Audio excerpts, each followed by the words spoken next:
Assalamualaikum warahmatullahi wabarakatuh. Perkenalkan saya Bras Saputra Siregar, saya S2 dari Ilmu Komunikasi. Saya akan mempresentasikan UAS teori dan praktek ilmu komunikasi. Saya akan share. Ya, eh, di sini saya memilih 3 soal dari 7 soal yang ada. Yang pertama itu soal ketiga, dramatisme. Kenneth Burke dalam teori dramatisme mengusulkan bahwa komunikasi manusia dapat dianalisis melalui lensa dramatisme pentat. Action, sign, agent, dan agensi, dan purpose. Ambil contoh sebuah pidato politik atau pernyataan pejabat publik atau juru bicara perusahaan. Terapkan model dramatisme pentat Burke untuk menganalisis narasi di balik pernyataan mereka. Analisislah rasio elemen yang terutama ditekan, misalnya sign at ratio dalam narasi tersebut.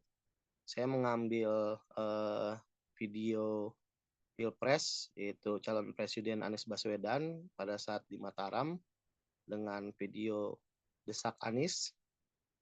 Jadi analisis drama pentat pidato Anies Baswedan dalam acara kampanye calon presiden Pilpres 2024 desak Anies di Mataram.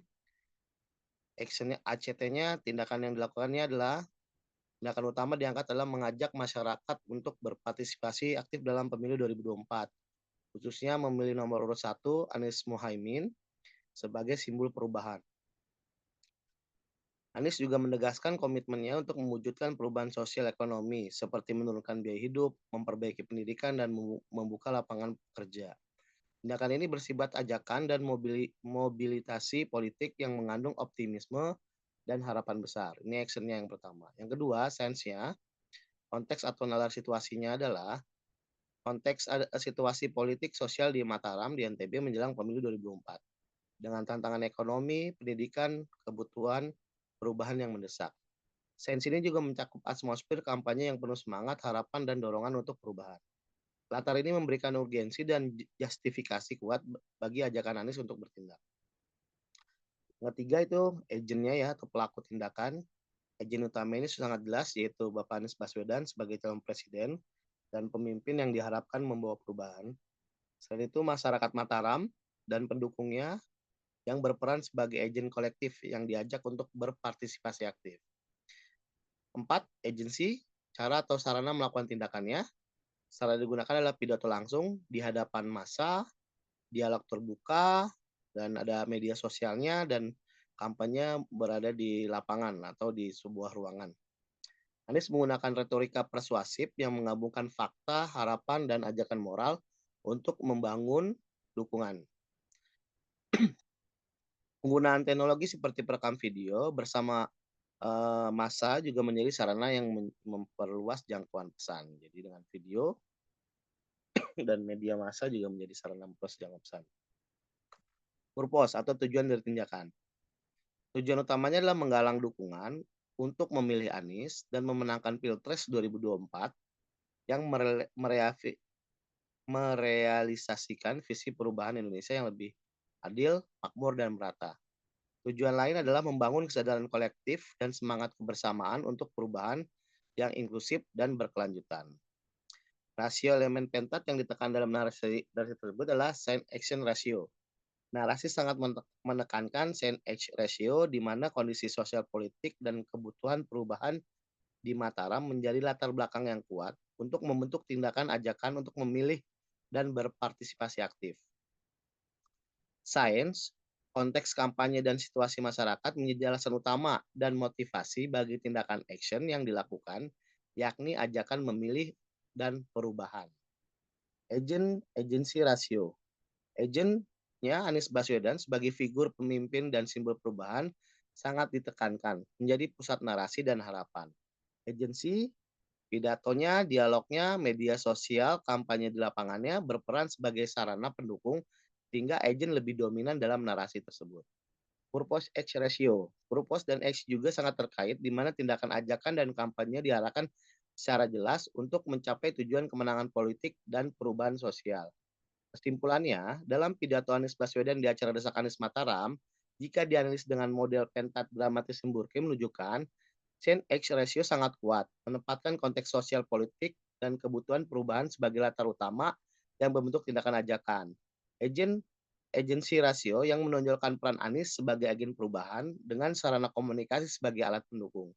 Purpose ratio yang jelas, di mana tindakan kampanye ini diarahkan untuk mencapai tujuan perubahan dan kemenangan politik bagi Anies Baswedan.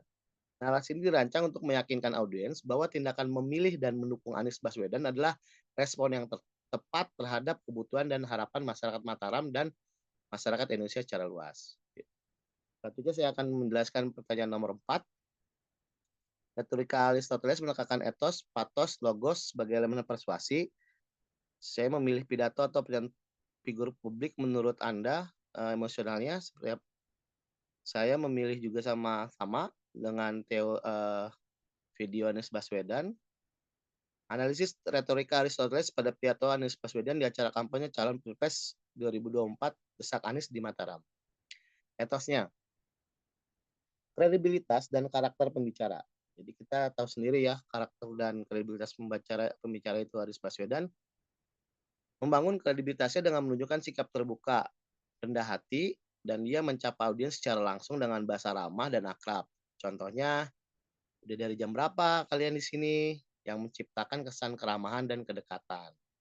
Dia juga menegaskan komitmen integritas sebagai janji-janji konkret seperti menjanjikan keadilan, kesetaraan dalam kebijakannya, yang memperkuat kepercayaan audiens terhadap dirinya.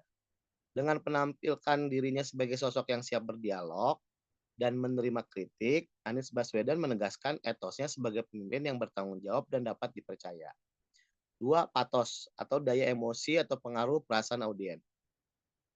Anies menggunakan bahasa yang menyentuh emosi audiens seperti menegaskan keadilan dan menghentikan diskriminasi antara sektor negeri dan swasta yang membangkitkan rasa haru dan keinginan akan perubahan sosial. Ia juga menampilkan keyakinan dan optimisme yang menular membangkitkan rasa percaya diri dan semangat audiens atau masyarakat untuk bersama-sama mewujudkan perubahan. Penggunaan kalimat-kalimat bersifat persuasif dan penuh harapan seperti kita berjanji tidak perlu disebut Wakanda, Indonesia Forever, menguatkan rasa kebersamaan dan nasionalisme. Jadi sebutan Wakanda waktu itu viral, kita ganti jangan Wakanda tapi Indonesia Forever. Logos, argumen rasional dan bukti. Anies menyampaikan argumen dan logis dan sistematis, misalkan dengan menjelaskan ketidakadilan yang terjadi dalam perlakuan antara sekolah negeri dan sekolah swasta, serta antara sekolah umum dan sekolah agama. Dia menggunakan fakta dan data konkret untuk mendukung klaimnya yang menambahkan bobot rasional pidatonya. Dalam pidato tersebut, terdapat penggunaan entemimi, yaitu argumen tersirat yang mengajak audiens menarik kesimpulan sendiri. Misalkan, premisnya tersirat, semua warga berhak mendapatkan perlakuan keadilan. Premis eksplisit, saat ini terjadi diskriminasi dalam kebijakan pendidikan. Kesimpulan implisit, oleh karena itu diskriminasi harus dihentikan. Struktur argumen ini membuat audiens merasa terlibat secara kognitif dan lebih mudah menerima pesan. Kesimpulannya, pidato Anies Baswedan dalam acara Desak Anies di Mataram memanfaatkan 3 elemen persuasi Aristoteles secara efektif. Etos, melalui pembangunan citra sebagai pemimpin yang kredibel, ramah, dan terbuka. Patos, dengan memakitkan emosi harapan, keadilan, dan semangat kebersamaan. Logos, dengan menyampaikan argumen yang logis dan menggunakan anti-meme untuk mengajak audiens berpikir kritis. Pendekatan ini menghasilkan pidato yang persuasif dan mampu mempengaruhi audiens baik secara emosional maupun rasional, sesuai dengan teori retorika yang dibahas oleh M. Griffin. Nomor 6, semiotik. Saya mengambil iklan ini, ya, iklan semiotik. Analisis semiotika iklan kopi Guaren versi Angga Aldi, Yuanda, dan Siva Haju. Produk simbolis yang akan dianalisis adalah iklan kopi gula aren versi Angga Aldi, Yuanda, dan Siva Haju menggunakan teori semiotika Roland Barthes. Iklan ini menampilkan interaksi dua selebritas muda dalam suasana kekinian dengan produk kopi sebagai objek utama. Analisis denotasi, tingkat makna yang pertama adalah tingkat denotatif. Iklan menyampaikan yang pertama adalah Adegan minuman kopi bersama di ruang modern dengan pencahayaan yang sangat hangat. Kemasan kopi gula aren yang ditonjolkan secara visual. Ekspresi bahagia kedua aktor saat menyeruput sebuah kopi. Aroma kopi yang digambarkan melalui efek visual uap. 2. Analisis konotasi, tingkat makna kedua. Bardes menekankan bahwa konotasi muncul ketika tanda bertemu nilai budaya. Kopi sebagai simbol keakraban, interaksi casual antara Angga dan Siva membangun makna pertemanan modern. Gula aren sebagai authenticity. Penggunaan gula aren bukan gula biasa, menyiratkan keaslian dan kekhasan lokal dari Indonesia. Suasananya cozy. Penataan latar menciptakan konotasi kenyamanan dan gaya hidup urban. Mitos yang didiskonstruksi. Iklan ini membangun mitos melalui signifikasi tahap kedua, Bartes. Mitos. Indonesia Authenticity gula aren sebagai penanda identitas lokal yang dipadukan dengan gaya hidup modern. Mitos, social connection. Kopi bukan hanya sekedar minuman, melainkan media pemersatu generasi muda. Mitos, pleasure in simplicity. Kebahagiaan direpresentasikan melalui aktivitas sederhana, minum kopi, alih-alih kemewahan. Relasi simbol produk, kemasan kopi, petanda objek, kopi gula aren, interpretan, rasa otentik, gaya hidup. Interaksi tokoh, tanda relasi sosial, interpretan, kehangatan, dan persahabatan. Kesimpulan, iklan kopi gula aren mengkonstruksikan makna sebagai 3 lapis. Denotasi menampilkan aktivitas minum kopi secara literal, konotasi menghubungkan kopi dengan nilai keakraban dan keaslian lokal, mitos membangun narasi bahwa kebahagiaan dan identitas modern dapat diraih melalui produk lokal. Melalui pendekatan Barnes, iklan ini tidak sekedar menjual produk, tapi menciptakan mitos kultural tentang harmoni antara tradisi gula aren dan gaya hidup kekinian modern. Demikianlah uh, pemaparan saya tentang 3 soal UAS mata kuliah teori dan ilmu komunikasi yang diampu oleh Bapak Wahyu. Terima kasih. Wassalamualaikum warahmatullahi wabarakatuh.